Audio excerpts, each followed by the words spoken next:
बच्चियों पर बढ़ते अपराध को लेकर सुप्रीम न्यायालय अब और भी गंभीर हो गया है, जिसके चलते हाल ही में बॉम्बे हाई कोर्ट के फैसले को भी रद्द कर दिया गया है, जिसमें कहा गया था कि स्किन टू स्किन के संपर्क में बिना नाबालिग के स्तन को छूना यौन उत्पीड़न के रूप में परिभाषित नहीं किया जा सकता। विस्तार से पूरा मामला जानिए आप।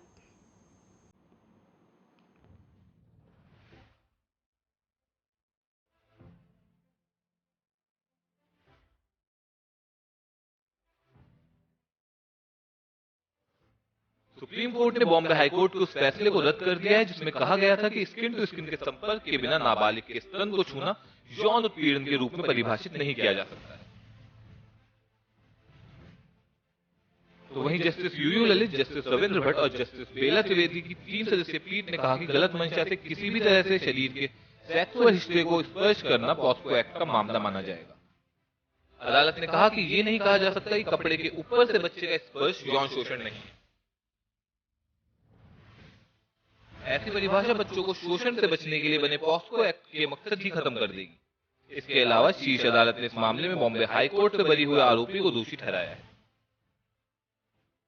साथ ही आरोपी को पॉस्को एक्ट के तहत 3 साल की सजा भी दे दी गई है। दरअसल बॉम्बे हाई कोर्ट की नागपुर बेंच ने यौन उत्पीड़न के एक आरोपी को यह कहते हुए बरी कर दिया था कि नाबालिग के निजी अंगों को स्किन टू स्किन संपर्क के बिना छूना या टटोलना पॉस्को एक्ट के तहत नहीं आता है। अटॉर्नी जनरल के वेणुगोपाल ने इसके खिलाफ सुप्रीम कोर्ट में याचिका डाली थी। वहीं अब उच्चतम न्यायालय ने हाईकोर्ट के इस फैसले को बदलते हुए बड़ा फैसला सुनाया है। ये पूरा मामला दिसंबर 2016 में मुंबई के नागपुर का है, जहां बॉम्बे हाईकोर्ट की नागपुर बेंच ने यौन उत्पीड़न के एक आरोपी को यह कहते हुए बरी कर दिया कि नाबालिग के निजी अंगों को स्किन टू स्किन संपर्क के बिना छूना या टटोलना पॉस्को एक्ट के तहत नहीं आता, जिस पर अटॉर्नी जनरल के वेणुगोपाल ने इसके खिलाफ सुप्रीम कोर्ट में याचिका दाखिल की थी।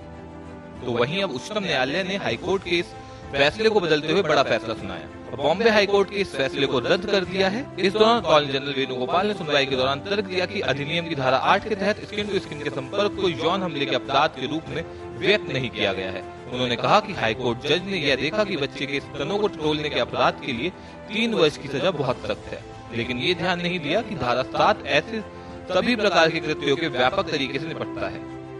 वेणुगोपाल ने यह भी कहा कि पॉस्को एक विशेष कानून है जिसका उद्देश्य उन बच्चों की रक्षा करना है जो अधिक कमजोर हैं। ऐसे में कोई यह नहीं कह सकता कि आईपीसी की धारा 354 की प्रकृति में समान है। वेणुगोपाल ने तर्क दिया था कि हाईकोर्ट के फैसले का मतलब यह है कि एक व्यक्ति जो एक जोड़ी सर्जिकल दस्ताने पहनने के बाद एक बच्चे को यौन शोषण करता है उसे बरी कर दिया जाएगा।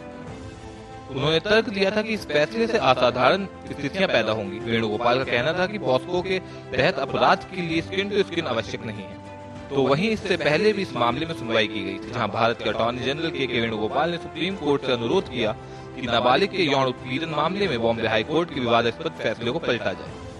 इस फैसले में बॉम्बे हाईकोर्ट की नागपुर पीठ की महिला जज ने कहा था कि चूंकि स्किन टू स्किन संपर्क नहीं हुआ है, इसलिए पॉस्को कानून के तहत यौन अपराध की धारा 8 नहीं लगाई जा सकती। धारा 8 के तहत नाबालिग पर यौन हमले का दोषी पाए जाने पर कम से कम 3 साल की सजा होती है। अटॉर्नी जनरल के वेणुगोपाल ने जस्टिस यूयू ललित और जस्टिस अजय रस्तोगी की पीठ के समक्ष कहा कि बॉम्बे हाईकोर्ट का यह फैसला खतरनाक और अपमानजनक मिसाल है।